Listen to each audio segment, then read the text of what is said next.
A la siguiente conferencia, permítanme darle crédito a Identificación Plástica S.A., que se vincula como uno de los patrocinadores de este congreso, el cuarto congreso de Gestar Salud. Ellos son representantes para Colombia de atacar con soluciones de tarjetas para afiliados. Mañana de hoy, a ser parte de este cuarto congreso nacional de Gestar Salud.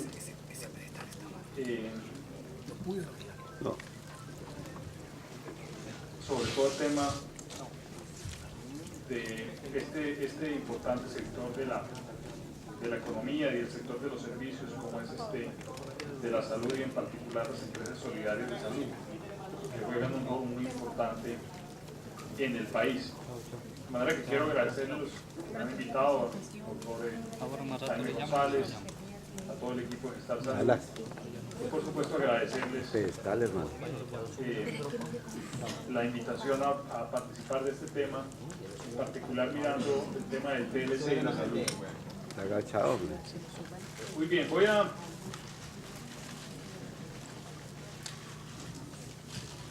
tal vez arrancar mencionando un tema inicial, antes de entrar al tema del TLC, un tema inicial e importante, y es el tema de ustedes como ejecutivos y directivos de las empresas.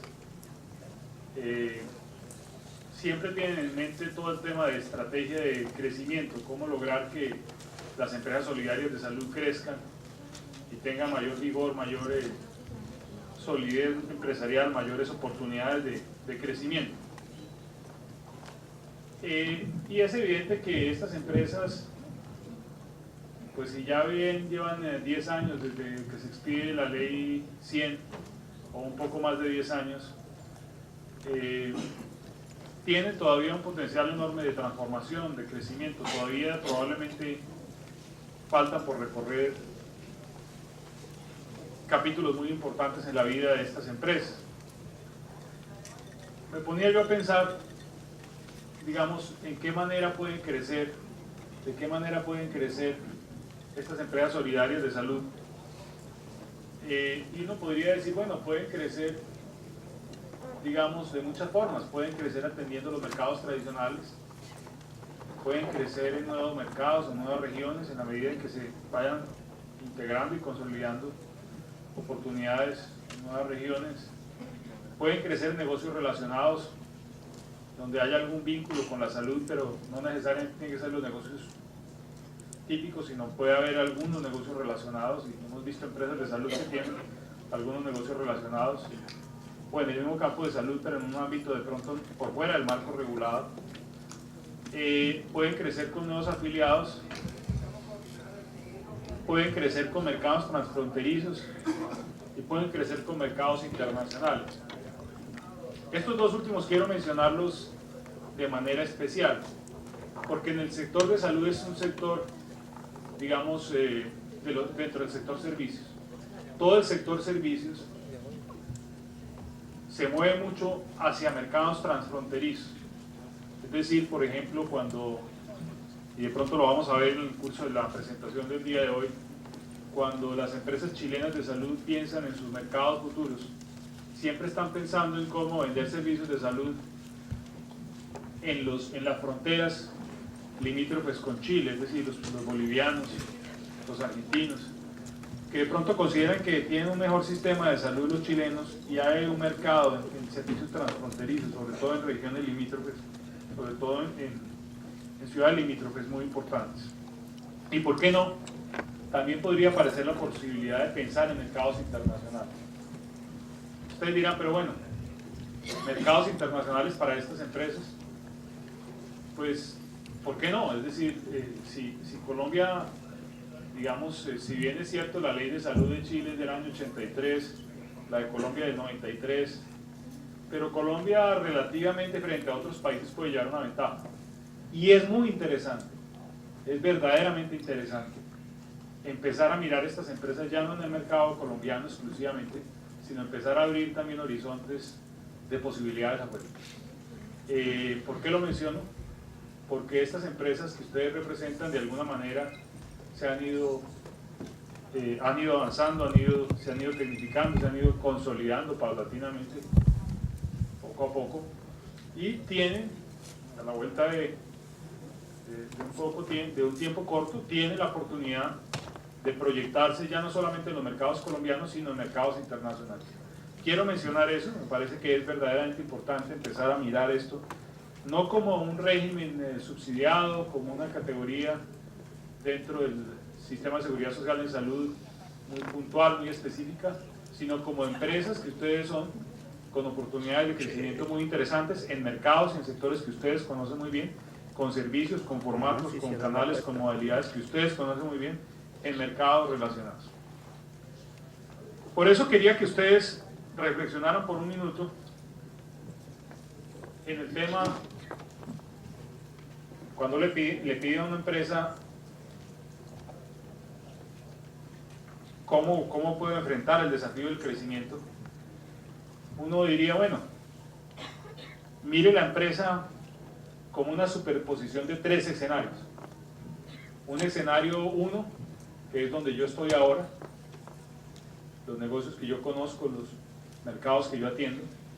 Un escenario 2, donde eventualmente podríamos estar en un futuro, visualizando oportunidades.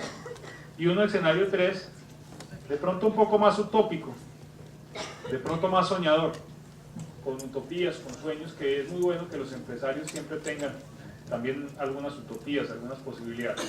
Yo creo que los empresarios, en algún estudio del crecimiento que había hecho McKinsey, empresas que habían crecido mucho, encontraba que todas las empresas que tenían un crecimiento importante mantenían simultáneamente 3 escenarios en mente: dónde están, dónde quieren estar y algunas oportunidades más soñadoras.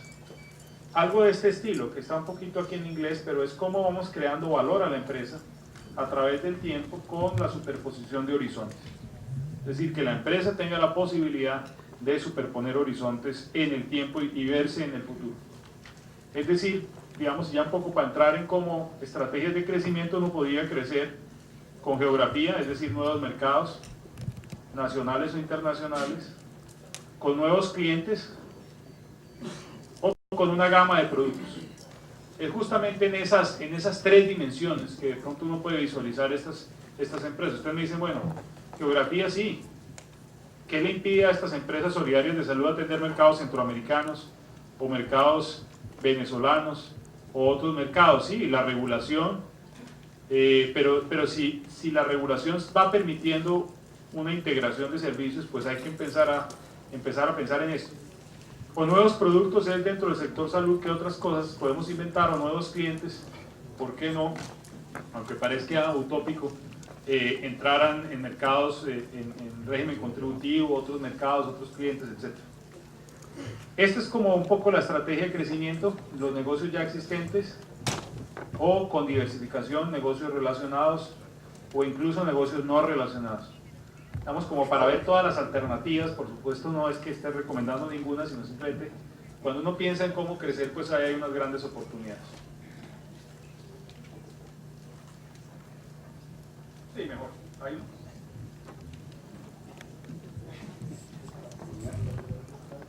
Muy bien. Sí, muchas gracias. Sí, tal vez es más fácil. Muchas gracias. Muy bien.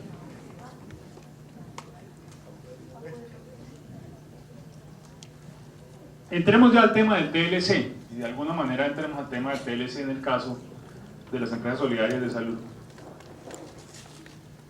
Y uno podría decir, bueno, ¿cuál es el potencial de transformador del entorno de negocios en el que hoy habitan y hoy conocen muy bien estas empresas? ¿En qué medida podría alterarse ese entorno de negocios? Y uno podría decir, bueno, ahí hay unas categorías de incidencia del TLC en este sector. Desde luego el tema de las finanzas del sector.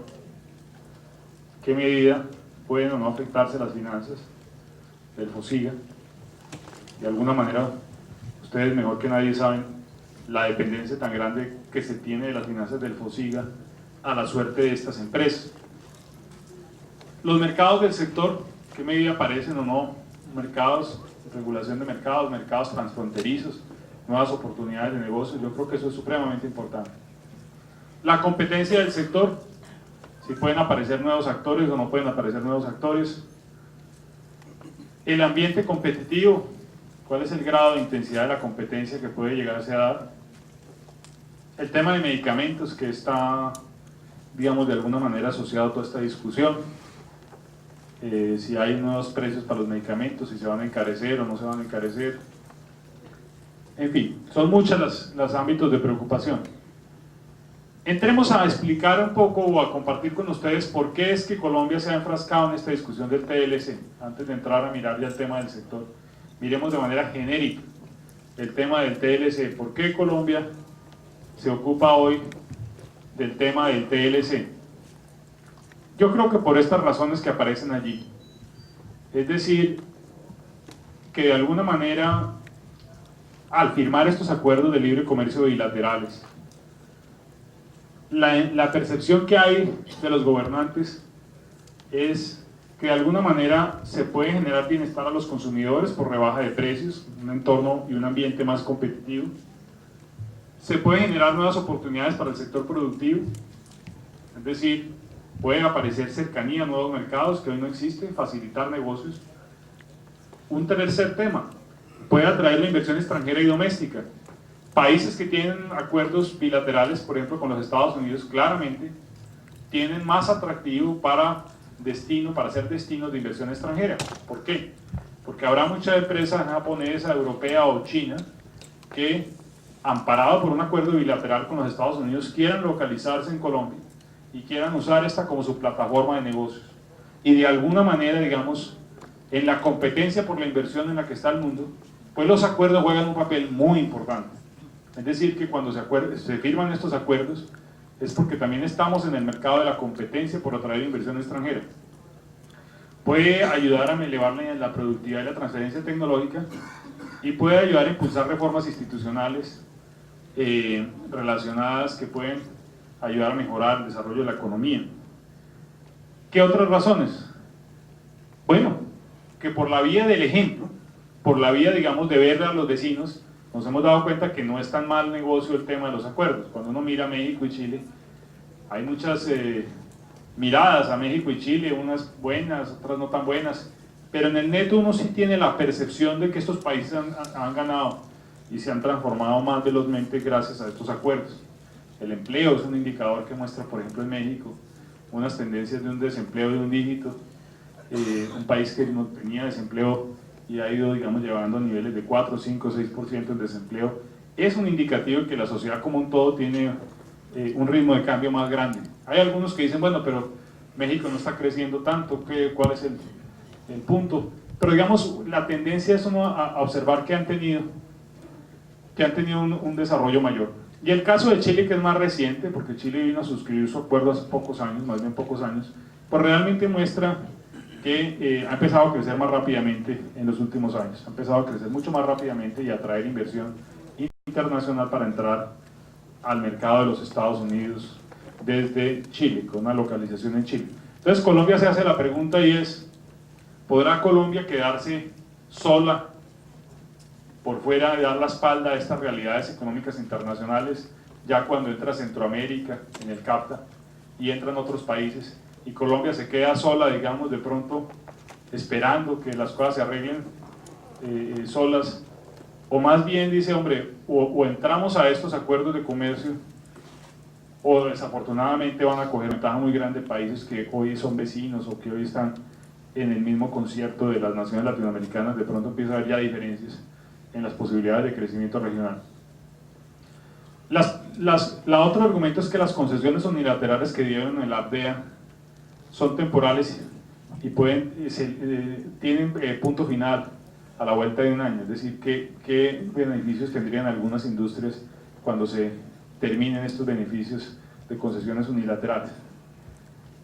Y la otra cosa es que las posibilidades en el marco de la CAN pues han estado, digamos, ceñidas por una mayor inestabilidad en esos mercados regionales. De manera que esos son como los argumentos que se ven para lo del TLC. Por lo que ustedes ven, pues es una realidad bastante fuerte. Hay otros argumentos. ¿Cuáles? Solo países que crecen en exportaciones al 10 o al 15% tienen crecimientos grandes del PIB.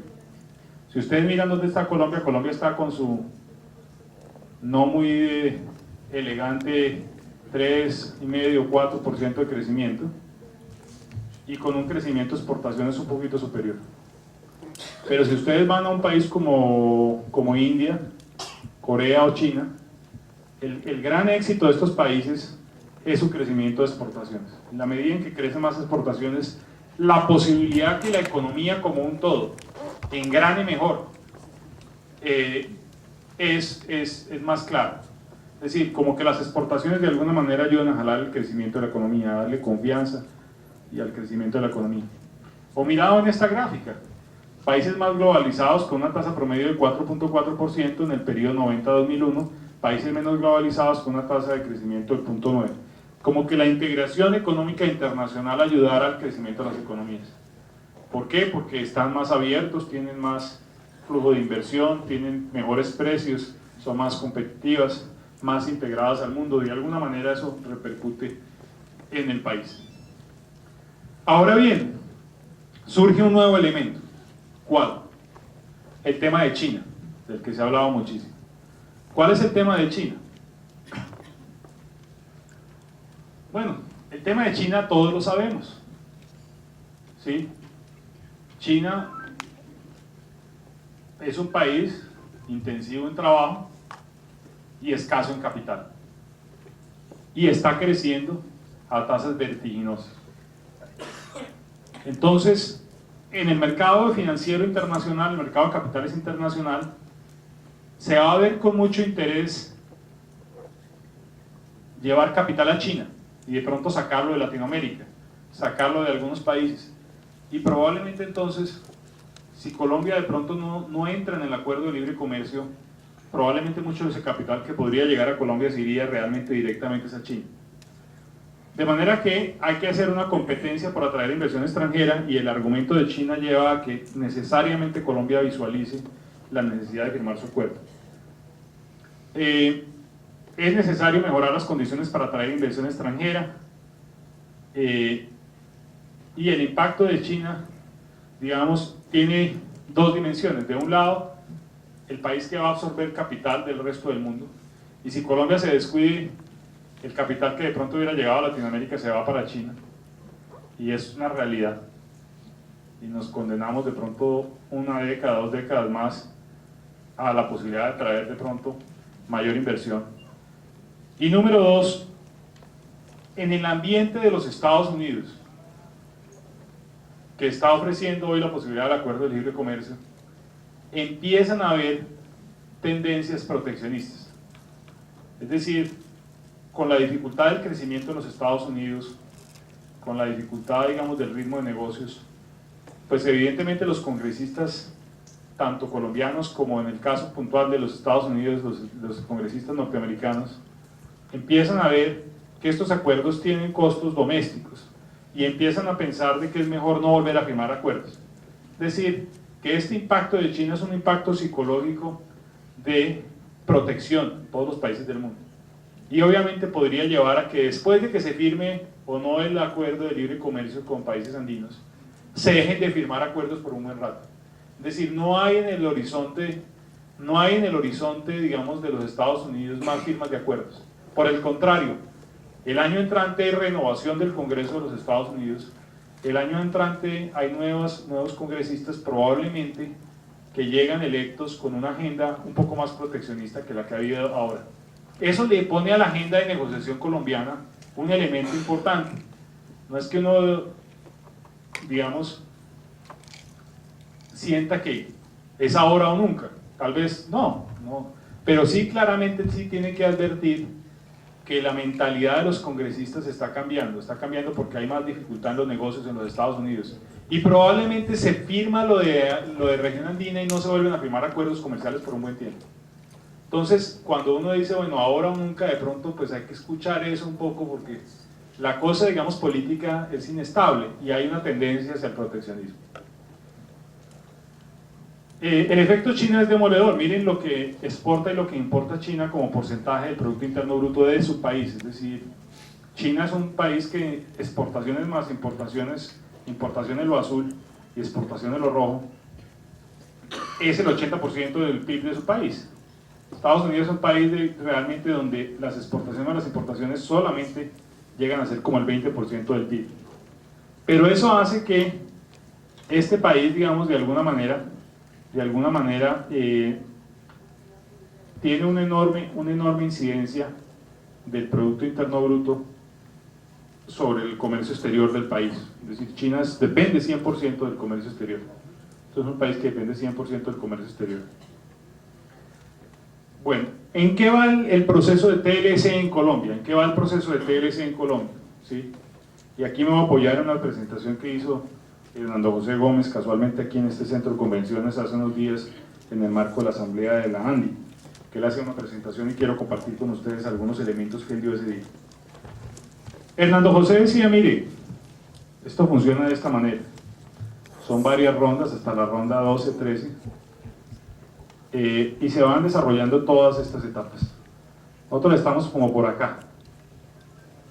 Inicialmente las rondas arrancan con una definición de intereses, la priorización y ponderación de asuntos e intereses, opciones y propuestas, preparación de propuestas, paquetes de acuerdos simples, es decir, medidas que se van negociando poco a poco, los acuerdos más complejos, que implican dar y ceder en varias bandas, y pues finalmente los asuntos más sensibles. Colombia ya estamos llegando aquí, nosotros estamos por acá. Y se han hecho pues todas estas capacitaciones con negociadores de Chile, CAPTA, México y otros, es decir, Colombia se ha organizado para esto. Se ha hecho una coordinación interna y andina dentro del país y en región andina. Hay mecanismos de participación ciudadana y hay concertación con estamentos sociales. Hay varias rondas de negociación y hay, digamos, unas audiencias, un mecanismo, digamos, de hacer explícito este proceso. Los temas de un acuerdo de libre comercio pues son los que están acá. Voy a ir y digamos,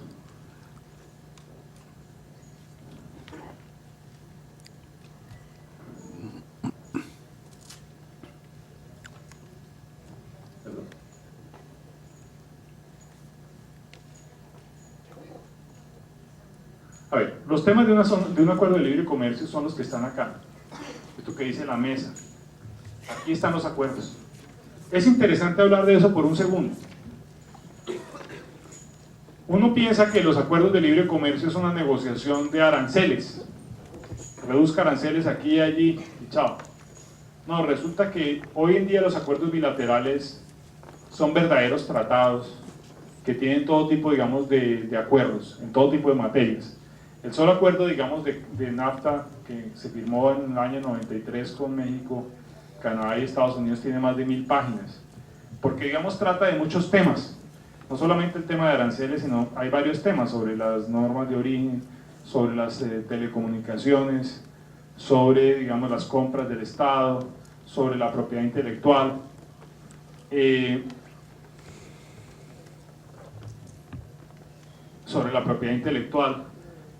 digamos, sigue aquí, sobre el fortalecimiento de la capacidad comercial, sobre la inversión, sobre la política de competencia, sobre el comercio electrónico, sobre los servicios transfronterizos, ¿sí?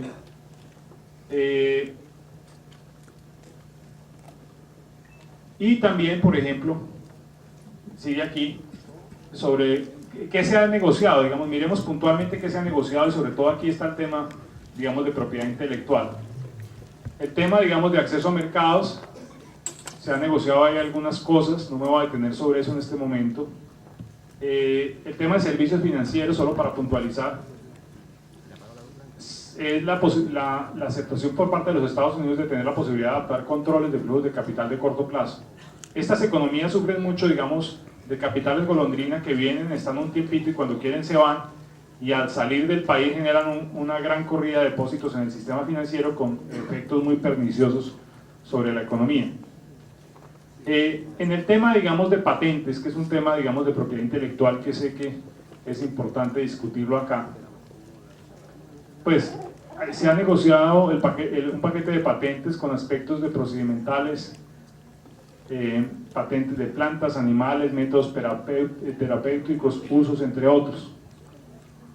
Los datos de prueba se ha hecho una consolidación de un acuerdo en el tema, y en biodiversidad el país, Colombia, ha estado muy atento a lograr mecanismos de cooperación que impidan la apropiación de la biodiversidad. Esto es la primera vez que se metió este acuerdo. En servicios transfronterizos, que sería como una cosa que nos inquieta mucho saber qué pasa con los servicios transfronterizos, digamos, se trabaja muy a fondo las industrias culturales, digamos, protegiendo un poco estas industrias, pero no, todavía aquí no se explicita nada del sector de salud en particular, sino esta reserva es para el sector cultural. De manera que ustedes pueden ver un poco lo que se ha venido acordando ahí, y cuando ustedes miren aquí qué se ha avanzado y qué no se ha avanzado, pues encuentran que el tema agrícola no se ha avanzado mucho, mientras que el resto de temas ha estado relativamente avanzado, y en todo este tema ¿qué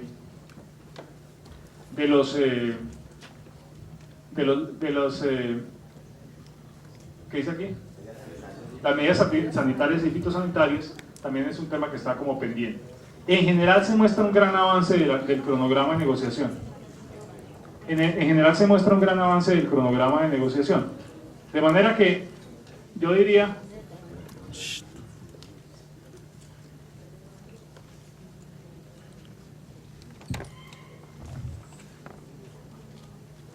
para ir concluyendo, digamos, lo que uno debería decir es que este proceso ha avanzado vertiginosamente, se han ido sellando los diferentes acuerdos, subacuerdos, y obviamente estamos en la negociación del todo por el todo, es decir, cuando ya llega la parte de cierre, los países ya dicen, bueno, aceptamos esto, siempre y cuando usted acepte esto, pero es como, digamos, el cierre de las negociaciones más complejas, ya no tan individuales, ya se salen de los bloques temáticos para mirar ya como acuerdos conjuntos. Es muy difícil, digamos, en ese momento empezar a reabrir discusiones muy puntuales, ya es más que todo mirar los paquetes de las negociaciones conjuntas. Aparece una discusión que yo creo que la han ejemplificado en el tema del sector farmacéutico los doctores Gómez y Sarde. Rudolf Gómez es ministro de Hacienda y Emilio Sarde, empresario de Tecnoquímicas en Cali, él es el vicepresidente de Tecnoquímicas. Fundamentalmente la discusión se ha dado sobre el precio de los medicamentos, sobre las condiciones de equidad para las industrias locales, sobre la salud pública y el TLC, sobre la propiedad intelectual, sobre el impacto del TLC en la salud. ¿Qué dice Emilio Sardi? Emilio Sardi dice una cosa muy concreta y son unos datos, él aporta unos datos. Los datos de Emilio Sardi son, Colombia, digamos, antes del 91, antes de que aprobara las patentes farmacéuticas, las importaciones eran de 36 millones, y en el 2003 las importaciones farmacéuticas ya eran 595 millones de dólares. Y también dice, mire, dice Emilio Sardi que esas exportaciones que supuestamente iban a llegar en confección y textil aumentaron 60 millones en los últimos 2 o 3 años, mientras que en el mismo periodo, según él, en algún artículo decía que habían aumentado las importaciones de química básica en 251 millones. Él lo que dice es, mire, aquí está de por medio no solamente la supervivencia de empresas, sino unos costos muy onerosos y muy grandes en este sector de la salud. ¿Qué dice el doctor Hernando José Gómez? Dice, Colombia otorga patentes a productos farmacéuticos desde antes y protege los datos de prueba farmacéuticos desde septiembre del 2012, es decir, esto ya no es nuevo en Colombia, esto realmente ya se viene haciendo. Y el doctor Gómez dice, el TLC puede traer mucho beneficio al conjunto de la economía colombiana, crear empleo y ayudar al progreso de la economía. Las decisiones que tiene que tomar el gobierno tienen que mirar el tema del beneficio conjunto para el país.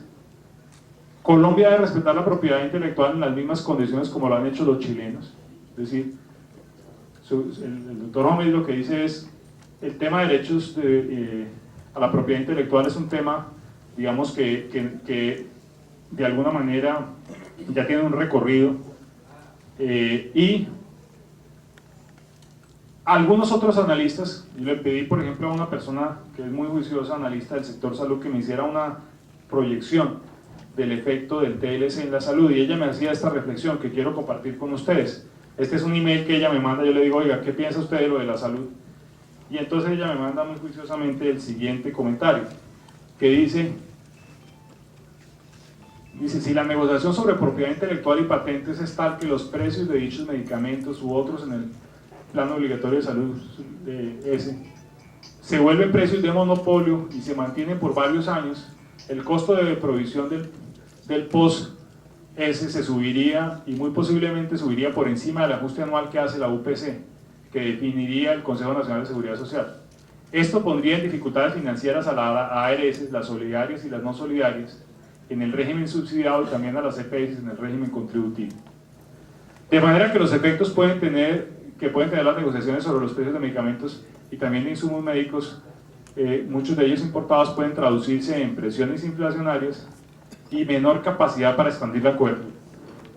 Es decir que, digamos, la observación que hace esta experta, que me dijo, bueno, no sé mucho, pero digamos, claramente podría llegar a pasar eso, es que en el evento de que los medicamentos suban a un ritmo superior a lo que sube la UPC, ¿cierto?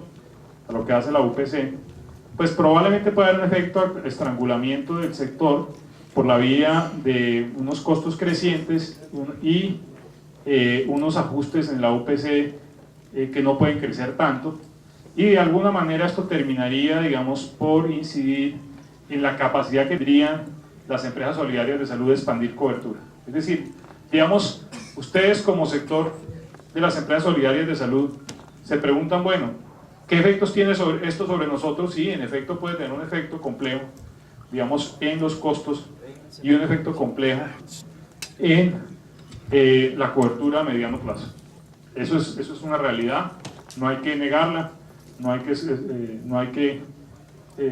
pero también uno podría decir, bueno, otra lectura de esto es, bueno, de pronto la economía colombiana como un todo se fortalece, hay crecimiento de la economía colombiana, hay más afiliaciones al régimen contributivo, hay crecimiento de la recaudación pública, hay mayor vitalidad del sistema de seguridad social en salud y de las cuentas del FOSIGA, etcétera, y probablemente podría haber otras oportunidades de crecimiento indirectas a segunda banda en el sector. Yo quiero hablar por un segundo, digamos, porque mi presentación no quiere detenerse exclusivamente en el tema de medicamentos. Yo sé que sobre eso hay más discusión. Aquí en Cartagena se va a hacer el cierre de la discusión que se va a hacer en unos días, aquí el 18 de septiembre, si entiendo bien, cuando se reactive la ronda de negociación. De manera que ahí hay tema para seguir observando, y sé que ustedes lo hacen juiciosamente. Yo quiero detenerme sobre un tema que no me parece marginal, que no me parece desdeñable, sino que me parece muy relevante, y es cómo se comporta el comercio internacional de los servicios. ¿Cuál es un poquito la perspectiva de este sector para ir visualizando oportunidades para estas empresas? Una primera gráfica es esta. A ver, no nos llamemos a engaños, el sector de servicios crece históricamente a nivel mundial, no estamos hablando de Colombia, a nivel mundial por encima del crecimiento de bienes. Es decir, les tengo una buena noticia, ustedes están en el sector correcto. Este sector crece más que el productor de manufactura y de bienes. Es decir, miren los datos, 1985, 2001, estamos hablando de sus buenos 15 años, donde la lineecita amarilla va por encima de la roja, es decir, los servicios año tras año, ¿cierto? En el índice de crecimiento, siempre por encima del sector de bienes. ¿Qué quiere decir eso? Este es un sector interesante. Este es un sector interesante. El sector servicios es un sector interesante, hay que aprender a conocerlo. ¿Qué más les puedo decir? Bueno, aquí hay unos datos de a dónde se exportan los servicios de la zona, digamos, de Bogotá con Dinamarca. Encontré unos datos de Fedesarrollo, estos son datos de Fedesarrollo. Realmente, digamos, nuestros mercados destino de servicios de la región Bogotá-Cundinamarca, esto solo para poner un punto de referencia, pues claramente son Estados Unidos y Comunidad Andina. Y eso no ha cambiado, fíjense que estábamos en 35 en el 94-98, ahora estamos en 34. Y estábamos en 35, ahora estamos en 34. Es decir, hay una relativa estabilidad en estos dos grandes ejes de negocios. Una cosa interesante es que, comparando la década del año 80 con el año 2000, los servicios crecen en su participación en el producto y en el empleo. Esto es supremamente importante. Es decir, que los servicios constituyen aquí arriba el sector económico más importante en participación en el producto y en la generación de empleo. Si ustedes cogen las 30 economías más desarrolladas del planeta agrupadas en la OCDE, ustedes ven que el crecimiento del Producto Interno Bruto en servicios se creció casi más de 10 puntos entre el 80 y el 90. Estados Unidos lo propio, volvió a crecer más los servicios. La Unión Europea ni se diga, los servicios siguieron creciendo entre el 80 y el 90. Es decir, que sin excepción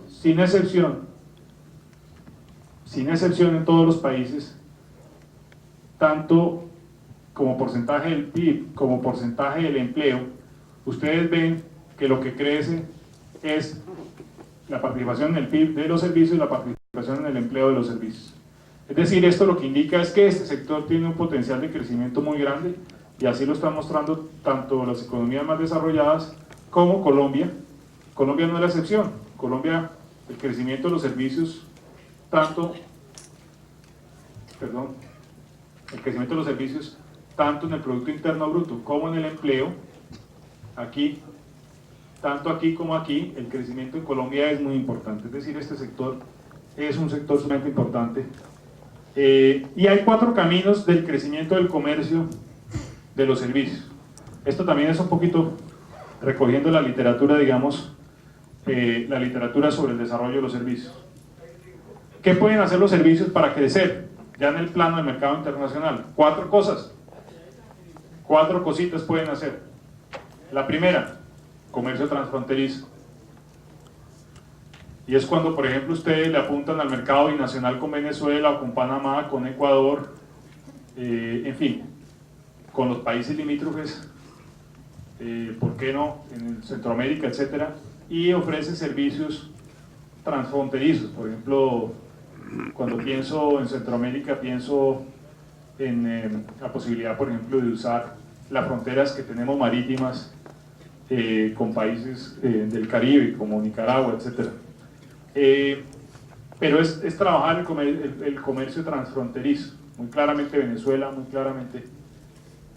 Lo otro es el consumo en el extranjero, y es cuando de pronto alguna persona que está en el extranjero le ofrecen los servicios de un país y va y los consume en ese país. Por ejemplo, cuando una persona, digamos de Alemania, viene a estudiar en Colombia porque le parece una buena plaza para estudiar literatura, entonces se desplaza, digamos, del extranjero a Colombia para estudiar una carrera universitaria. Ese es el desplazamiento para consumir el servicio. La tercera forma es cuando una empresa dice, vean, vamos a poner una filial en otro país. Digamos, vamos a crear ubicados con una subsidiaria y una filial en otro país. Y la cuarta es cuando se hace un desplazamiento temporal de personas de un país a otro para suministrar un servicio. Es decir, van, hacen una intervención quirúrgica y regresan a Colombia a seguir trabajando acá. Es decir, como un desplazamiento más temporal, más puntual.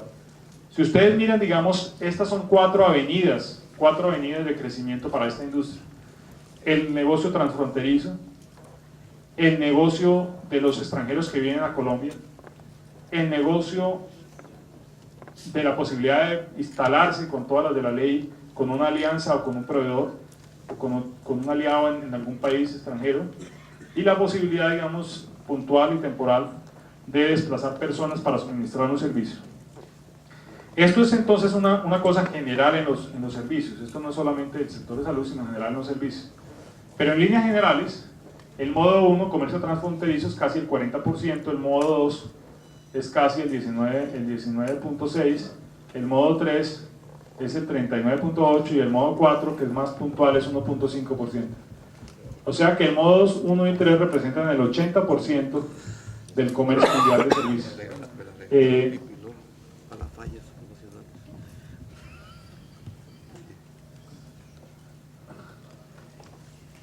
Bueno,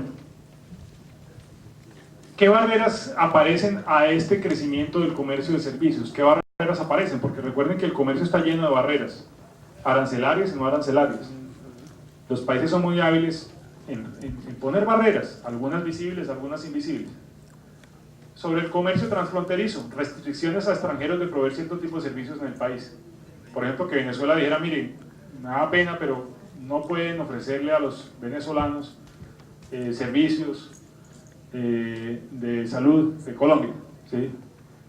En el modo 2, consumo en el exterior, cuando los venezolanos dicen queremos ir a Colombia y tener algunas intervenciones quirúrgicas, se les dice restricciones a nacionales para adquirir servicios en el exterior, no pueden viajar, no se dan visas, no se dan los pasaportes, qué sé yo. Presencia comercial, restricciones para establecer empresas en el extranjero, restricciones de esos países sobre la propiedad extranjera en ciertos sectores. Esto es una forma indirecta de hacerlo. Restricciones al tipo de entidad jurídica, trato discriminatorio. Y con relación al movimiento de personas para ir a atender una necesidad puntual, temporal, pues imagínense todas las cosas que pueden aparecer: visas, permisos de trabajo, requisitos de reconocimiento de títulos, etc. Es decir, esto estaría lleno, minado de restricciones invisibles, pero que inhibirían el desarrollo de los servicios. Obviamente que las personas que trabajan en el comercio y que trabajan en los sectores de comercio tratan de ver cómo se eliminan estas barreras, para dinamizar el crecimiento de los servicios. Yo creo que aquí que estamos, digamos, con la mentalidad de que el TLC, el único problema del TLC son los medicamentos, yo diría que no. El TLC tiene muchos temas. Uno de ellos es qué va a pasar con el sector de servicios, cómo va a poder crecer en otros mercados, tanto trayendo de pronto colombianos que están en el exterior, o trayendo de pronto hispanoamericanos que quieran venirse a operar en Colombia, trayendo mercados regionales, en fin. ¿Qué aprendemos de Chile? ¿Qué aprendemos de Chile? Esto es muy importante porque si uno dice, bueno, el TLC, la salud, miremos Chile, ¿qué aprendemos de Chile? ¿Qué le pasó a Chile que firmó en el 83 la nueva ley de seguridad social en salud? Tiene más recorrido que nosotros y de alguna manera ya firmó el TLC. ¿Qué aprendemos de Chile con relación al sector salud? Sobre todo la modernización del comercio exterior de los servicios de salud.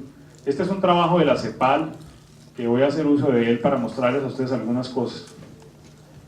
Una cosa que pasó es que inmediatamente se dieron cuenta que empezó a haber una creciente demanda generada de equipamiento técnico importado. Es decir, más equipos, más escáneres, más equipos técnicos, digamos, para el sector salud. ¿Qué sucedió? Inmediatamente que se hicieron esas importaciones aparecen las necesidades de recalificar y repotenciar los recursos humanos, gente que sepa manejar esos equipos. Es decir, apareció, y esto no es un comentario de una persona, sino sistemáticamente de todas las personas de la industria de la salud en Chile, es que inmediatamente había que tener un recurso humano más especializado en técnicas de diagnóstico, tratamiento, profesionales y técnicos. Es decir, que casi que una consecuencia del TLC es la necesidad de repotenciar los recursos humanos, incluso traer técnicos que puedan manejar algunos de esos equipos, esos nuevos equipos y tratamientos que se empiezan a realizar. 2, y estamos hablando primero de lo que el país hace importando, ahora después vamos a hablar de lo que el país hace exportando. 2,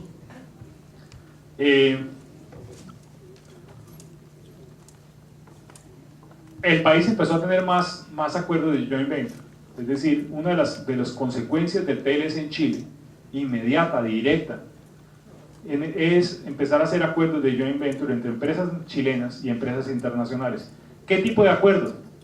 Construcción de grandes clínicas especializadas con equipos de arquitectura para construcción de centros de atención de primer y segundo nivel, más convenios de construcción de ese tipo de clínicas. 2. Manejo de desechos hospitalarios y alimentación para pacientes internos, con firmas internacionales, consorcios europeos y de Estados Unidos. 3. Consultoría extranjera especializada en sector salud. Es decir, aparecen más proveedores internacionales en el mercado doméstico chileno. Aparece otro elemento. ¿Cuál? Que algunas compañías, por diferenciarse, sobre todo en el régimen contributivo, en el régimen, digamos, en Chile ustedes saben que hay una gama de opciones de lo que la gente puede comprar. Aparece gente que vende en el mercado chileno paquetes de servicios en los Estados Unidos. Es decir, alguien le dice, oiga, usted quiere tener una cobertura por la Clínica Mayo, o incluso servicios en Cuba, y la gente dice, sí, me encantaría. Muy bien, ese seguro le cuesta tanto. Es decir, empieza a aparecer en el país la oferta de servicios de salud para ser prestados en el extranjero. Es como una forma de atender los segmentos, digamos, más, los segmentos, digamos, con mayor nivel, de pronto, en promedio con mayor nivel de ingreso, que tienen preferencias a consumir en el extranjero, y empiezan a aparecer esos servicios de seguro. Sobre todo en el caso chileno, donde hay diferencias de tipos de seguros. En Colombia, digamos, sería por fuera, digamos, las prepagadas, digamos que sería un poquito el tipo de negocio que estarían atentos a este tipo de cosas. Bueno, en fin, y aparecen, digamos, ¿qué empezó a pasar desde el punto de vista de exportación? Ya hablamos de lo que le llegó al país, muy bien, le llegó acuerdos de joint venture, le llegó necesidades de técnicos porque tenían una gran infraestructura de equipamiento, de equipo. Le empezó a llegar gente que vendía seguros de servicios del exterior. Muy bien, desde el punto de vista del sector de salud hacia afuera, ¿qué pasó en Chile? En Chile, desde el sector hacia el resto del mundo. También pasaron cosas supremamente interesantes, de acuerdo con la CEPAL. Se hizo una sustitución de importaciones. Fundamentalmente es más lo que hoy compran los chilenos de salud en su país de lo que compraban antes, por el avance tecnológico, los modelos de atención. Enfermedades más sofisticadas como el cáncer ya tienen casi que un tratamiento muy alto domésticamente, etc. Es decir, una fuerte tendencia a sustitución de importaciones. 2, exportaciones a residentes en países limítrofes. Se ha tratado de atender, por ejemplo, el mercado de ingresos altos y medios en países limítrofes como Bolivia, Perú y Ecuador, sobre todo en las zonas fronterizas. Allí se ha creado un mercado importante para los chilenos en ese mercado fronterizo. 3. Obviamente que todos los extranjeros residentes en Chile, que este es un sector grande, porque este es un país que ha tenido mucha inversión extranjera y ha llegado mucha gente, empezaron a usar el servicio, los sistemas de seguridad social en salud chilenos, es decir, empezaron a coger ese mercado de la gente que vive ocasionalmente en Chile, y es un mercado muy grande de cerca de 30.000, 40.000 pacientes que se han acogido.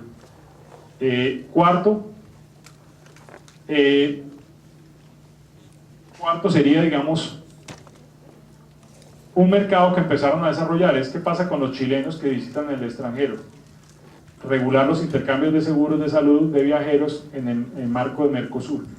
Chile es un país que tiene 2 millones de visitantes en el extranjero, van a otros países, y ese mercado se perdía, porque como la gente se va a visitar a alguien en Bolivia o a alguien en Argentina, mucho viaje dentro de Mercosur o de pronto a Brasil, entonces ese mercado se perdía. ¿Qué hicieron?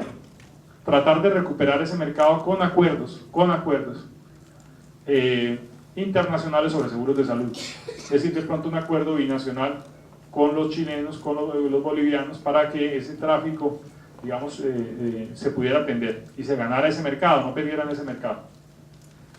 Es decir, se han realizado acuerdos internacionales en el área de salud que pueden fomentar el sector, negociación de acuerdos para incorporar los seguros de viaje, y acceso a zonas limítrofes. De manera que es simplemente para terminar un poco esta presentación de Chile, decir, el TLC cambió el sector de salud de Chile, empieza a haber relaciones en doble vía, yo no diría relaciones en una sola vía, empieza a haber sí más importaciones, más acuerdos de joint venture con aliados internacionales para ofrecer y mejorar el sector, pero también empiezan a aparecer oportunidades de prestar el servicio en el extranjero. Los chilenos han trabajado en eso, prestar los servicios en el extranjero. Hay un estudio que se hizo sobre Colombia, y este es un estudio que ustedes pueden encontrar en internet, creo, es un estudio del CENDES de la Universidad Javeriana, y es el potencial de Colombia en las exportaciones de servicios de salud. Quiero mencionarlo porque es muy importante que ustedes estudien estos trabajos, que son más como académicos, pero que de alguna manera van dando pautas de por dónde se puede crecer. El tema del CENDEX ya da pautas de dónde crecer. ¿Qué dice el CENDEX? CENDEX dice, mire, somos Colombia, ¿cómo podemos crecer? Y dice, hay 3 caminos.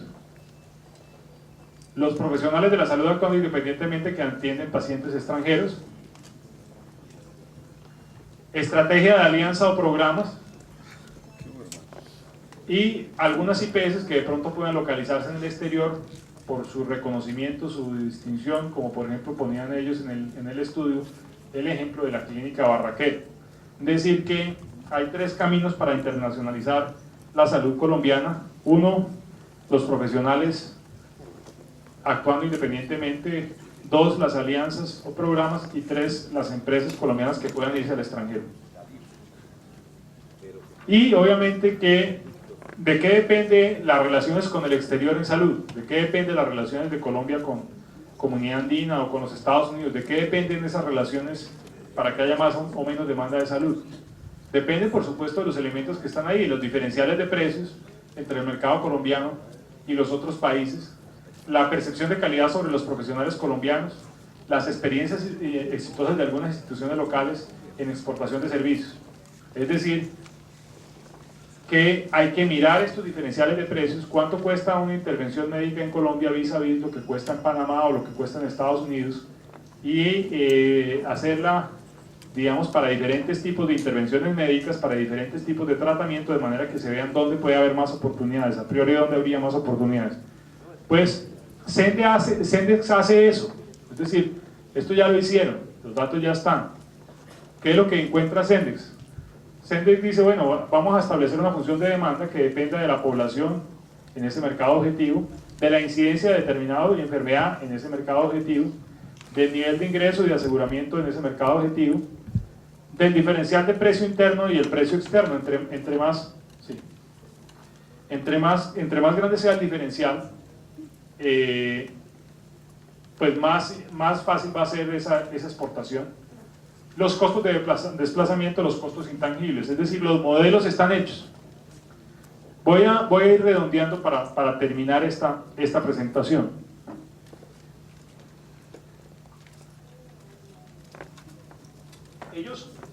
Ellos establecen 2 mercados y tratan de ver dónde habría más potencial exportador.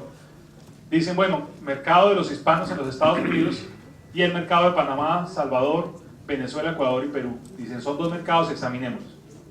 Y hay datos para los 2 mercados. ¿Cuál es el mercado de Estados Unidos?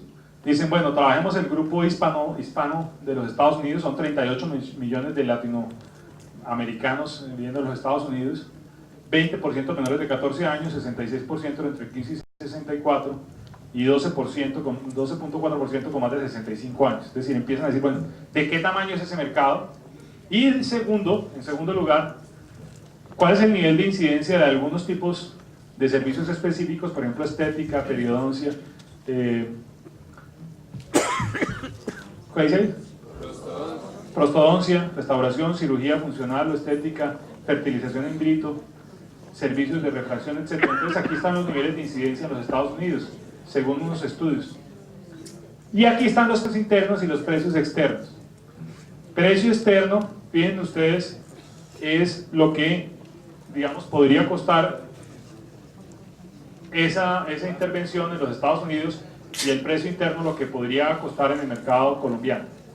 Con ese diferencial de precios obviamente ya empiezan a aparecer algunos servicios que van a ser más favorables. Ellos empiezan a hacer, este es el mercado 2, este es el mercado digamos de Salvador, Panamá, República Dominicana, Venezuela, Ecuador y Perú, y aquí tratan de sacar la población total, cuántos hay en diferentes rangos de edad, etcétera. La incidencia, lo mismo para otros servicios específicos, un poco más detallado aquí. Y obviamente el precio interno y el precio externo, Con estos datos, ellos llegan a unas conclusiones que quiero compartir con ustedes. ¿Qué conclusiones sacan ellos? Dicen, el mercado es el mercado de los Estados Unidos, por el diferencial de precios. El balance de precios nos apunta a pensar allá. Por el contrario, en región andina no hay mucho que hacer. Yo no sé si esa conclusión sea buena, regular o mala, pero es lo que dan los datos. O sea, por diferencial de precios, cuando hacen los datos y se ponen los números, número contra número, no hay mucha oportunidad en el mercado andino por costos, pero sí hay una oportunidad grande en los Estados Unidos. Esa es una primera conclusión. Número 2, por diferente tipo de servicio especializado hay más o menos oportunidad, es decir, la conclusión no se puede sacar tan tajantemente para todos los servicios, sino que es una conclusión que se puede diferenciar por tipo de servicio.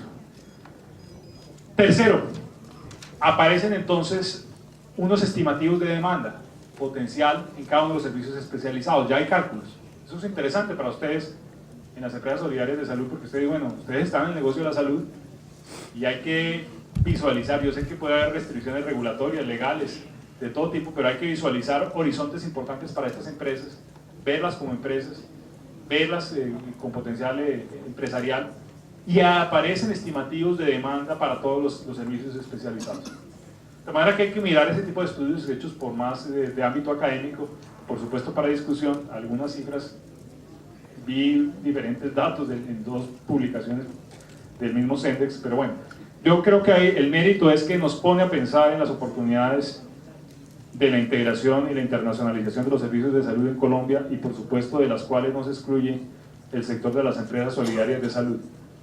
Déjeme concluir entonces esta presentación, para ya ir redondeando, que la firma, digamos, del TLC para Colombia tiene una serie, digamos, de condicionantes sobre la mirada de los mercados internacionales, sobre la mirada de las oportunidades políticas que puede haber en un momento dado como este, sobre los riesgos que eventualmente tiene la demora por los cambios en el ambiente político y el calendario electoral, tanto en los Estados Unidos, donde se renueva un 1/3% del Congreso, como en Colombia, donde en efecto también hay elecciones del Congreso el año entrante, y por el buen momento de las relaciones binacionales con los Estados Unidos entre Bush y Uribe, que no son sorprendentes para nadie, que se han visto en la prensa, etc. Por las consideraciones, digamos, de atracción de inversión, por las consideraciones de no ir y no llegar tarde al esquema de recomposición del comercio global, donde ya han entrado otros países con acuerdos de libre comercio, pareciera que para Colombia es importante dar el salto de firmar un acuerdo de libre comercio, obviamente sobre la base de que se mantengan unos beneficios netos muy grandes para el país, haya, digamos, oportunidades de crecimiento medibles, verificables para el país, y obviamente que en algunos sectores donde eventualmente haya que hacer concesiones, porque como se trata de acuerdos empaquetados, digamos, probablemente, digamos, se construya la agenda interna para poder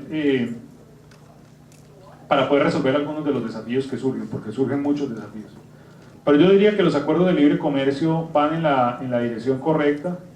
No quiere decir que cualquier acuerdo sea bueno, siempre hay que mirar cuál es exactamente el acuerdo, pero en líneas generales pareciera que es una tendencia de la cual Colombia no se puede marginar, y es más, pareciera que Colombia se castigaría si se excluye del acuerdo de libre comercio, se castigaría porque se va quedando sola. Cuando todos firman y un país no firma, o realmente el país que se queda por fuera pierde atracción y pierde posibilidades de atraer inversión, etcétera, y pierde posibilidades de crecimiento por esa vía que son importantes. De manera que las consideraciones un poco de los acuerdos son esos. El efecto de China, ya lo mencioné, va a invitar a un ambiente de protección, de manera que sí se vive un momento muy importante porque el efecto de China está cogiendo cada vez más fuerza en la mentalidad y en el ambiente a nivel político, a nivel internacional, de manera que es como una oportunidad interesante. Desde luego que el tema de la salud va a ser afectado, y va a ser afectado por el precio de los medicamentos, sí, va a ser afectado por también el crecimiento de la economía en su conjunto, hay que ver qué pasa con el crecimiento de la economía en su conjunto, va a ser afectado por las finanzas del sector, también puede ser afectado positivamente por las oportunidades de crecimiento para el sector de salud. Ya lo vimos que, si nos retomamos al ejemplo de Chile, Chile sí, crecen importaciones, pero también crecen las oportunidades de hacer exportación. Pueden aparecer oportunidades. Colombia, que tiene, digamos, un grupo de colombianos en el exterior muy grande, pueden aparecer negocios para ese grupo, y también pueden aparecer negocios transfronterizos y alianzas para atender mercados subregionales. La ventaja que tienen las empresas colombianas es que de pronto pueda llegar a otros mercados por la prestancia de sus empresas. Yo sí